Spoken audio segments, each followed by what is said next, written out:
F'kummenti mal-medja fil-Berġi ta' Kastilja, il-Prim Ministru Robert Abela ħabbar li aktar kmieni il-ġimgħa tlestiet l-inkjesta maġisterjali dwar il-każ ta' Gianpaul Sofija immexxija mill-Maġistrat Marzien Farrugia. Il-Prim Ministru qal li l-pass li jmiss issa huwa li l-proċess verbal jgħaddi quddiem l-awtoritajiet kompetenti b'referenza għall-Pulizija u l-Avukat Ġenerali. Il-Gvern jinsab infurmat li aktar kmieni illum il-Maġistrat inkwirenti fil-każ ta' Gianpaul Sofija, ġifieri l-inċident li seħħ fit-3 ta' Diċembru li għadda f'ġewwa Kordin li wassal għal kollass ta' binja u l-inċident fatali u korriment ta' persuni oħrajn għalqet il-proċess verbal tagħha u għaddiet l-istess proċess verbal lill-awtoritajiet kompetenti. Dr. Abela spjega li l-Maġistrat kellha 60 jum li ħadithom kollha u mbagħad intalbu 5 estensjonijiet ta' 30 jum kull wieħed b'dan ifisser 150 ġurnata b'kollox.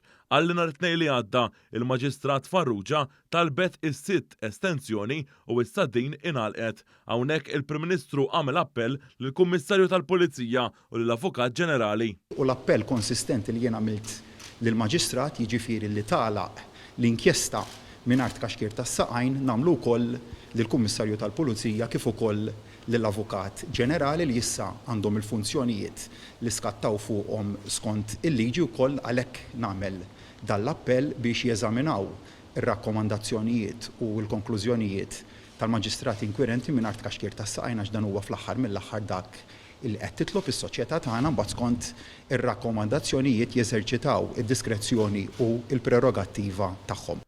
Fil-kummenti mal-ġurnalisti, il-Prim Ministru qal li se jitlob lill-Avukat Ġenerali biex tgħaddilu kopja tal-proċess verbal, jiġifieri ir-rapport finali dwar din l-inkjesta, u qal li kif ikollu dan ir-rapport se jkun qed jippubblikah fl-intir tiegħu. Il-mod ta' kronoloġija ta' kif se jkunu qed isiru l-affarijiet hija dik illi xtaqt sa mill-bidunet. Sa mill-bidunet tan-numru ta' raġunijiet illi kellu l-okkażjoni li nispjegahom xtaqt illi l-ewwel tkun magħluqa l-inkjesta maġisterjali malli dik l-inkjesta maġisterjali tkun magħluqa imbagħad l-awtoritajiet kompetenti jimxu mar-rakkomandazzjonijiet illi tkun għamlet dik l-inkjesta maġisterjali naturalment fl-eżerċizzju tas-setat u l-prerogattivi tagħhom.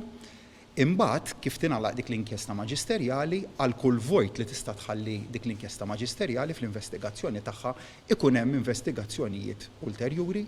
Dan hekk kif fil-jiem li ġejjin se tibda inkjesta oħra skont l-att tal-inkjesti li tħabbret nhar it-tnejn li għadda mill-Prim Ministru stess mal-ġurnalisti il-Prim Ministru Robert Abela reġa' tenna dwar il-ġustizzja sħiħa f'dan il-każ. Għalija huwa kapitlu li idur madwar kelma waħda. It-twettiq tal-ġustizzja sħiħa. Twettiq tal-ġustizzja jfisser illi kull min naqas ftit jew ħafna irid iħallas għal emilu. Sa dan it-tant il-Prim Ministru Robert Abela kiteb ittra lill-Avukat Ġenerali Victoria Buttigieg biex ikollu kopja tar-rapport finali tal-inkjesta maġisterjali brabta ma' dan il-każ.